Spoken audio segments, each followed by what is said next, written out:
I created this channel because as a filmmaker, I've spent years looking for the best and newest thing when it comes to gear, cameras, lenses, accessories, microphones, you name it. And then I hit a point where I realized that there was really nothing that was distinguishing my footage from any other creator around me. And when I got to that realization, it was a tough moment for me because I realized that my expression, my form of creativity here was not doing what I intended it to. And so I began to look for something different, and I began to approach the problem from a different direction. And today I have a very simple question to ask, and that is whether you should consider buying your next lens because of its bokeh.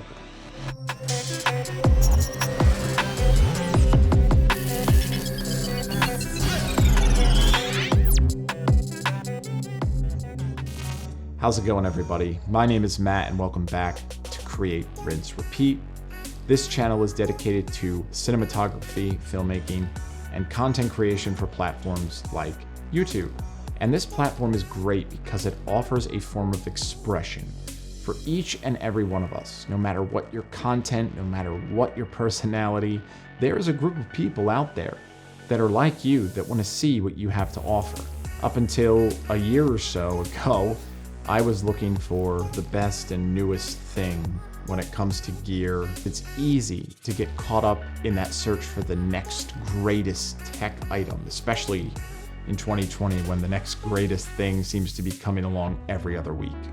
And I got to a point in my career where I realized that there was really nothing that separated my content from anyone else's. And once I made that realization, I began to look at the issue. Why? Why was I feeling so stuck? And when I really dove into it, I realized that more than any other single piece of equipment, there was one thing that could really help my content take that step into a more unique and interesting place. And that was the lenses I was using.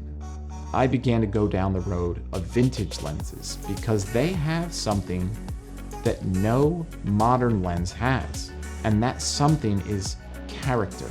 The title of this video, should you buy your lens for its bokeh, may be a little too simple. Maybe a better question is, should you buy your next lens because of its character?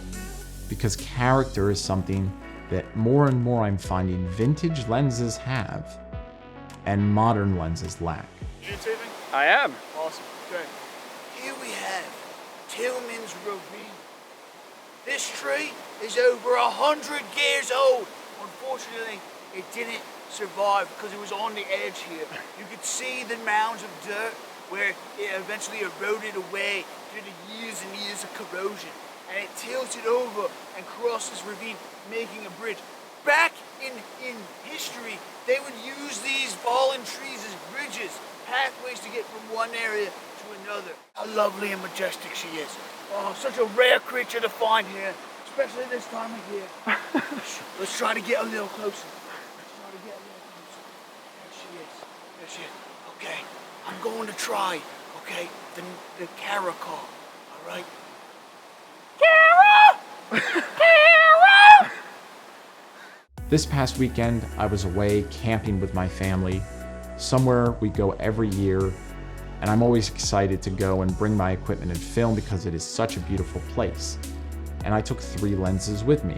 I took a modern lens, the Panasonic 24-60 f4, my Mamiya 80mm f1.9, and I brought the Helios 40-4-2 Russian vintage f2 lens.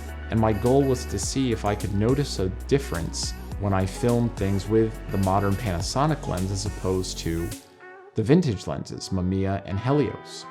The answer that I got was pretty clear to me, and maybe it will be clear to you. I have the Helios filming me right now, and you can see by the lights behind me the way that it shows and renders bokeh or blurs the lights. It has a very unique pattern. It has a very unique look to the shape of the bokeh. And this is what a lot of vintage lenses do. Some will render more hexagonal pattern, others will be more oblique or oblong, and others will be near perfect circles. A lot of that comes down to your personal preference. But yet another benefit, especially if you're someone just starting out in this industry or you're on a budget looking for gear for a shoot that doesn't break the bank, is vintage lenses can be had for a fraction of the price of modern. The Panasonic 24-60 retails for nearly $1,200. I bought it secondhand and still paid almost $600 for it. To contrast that, I bought this Helios for $75. And I bought my Mamiya 80mm vintage lens for under $300. And these lenses, despite being so much cheaper than the modern equivalents, have so much more of a unique look to them. The way that they render light, the way that they render color, the way that they render softness and blur in the background when you have a shallow depth of field, it just gives your images this look and feel. Sometimes it's something that can't even really be verbally explained.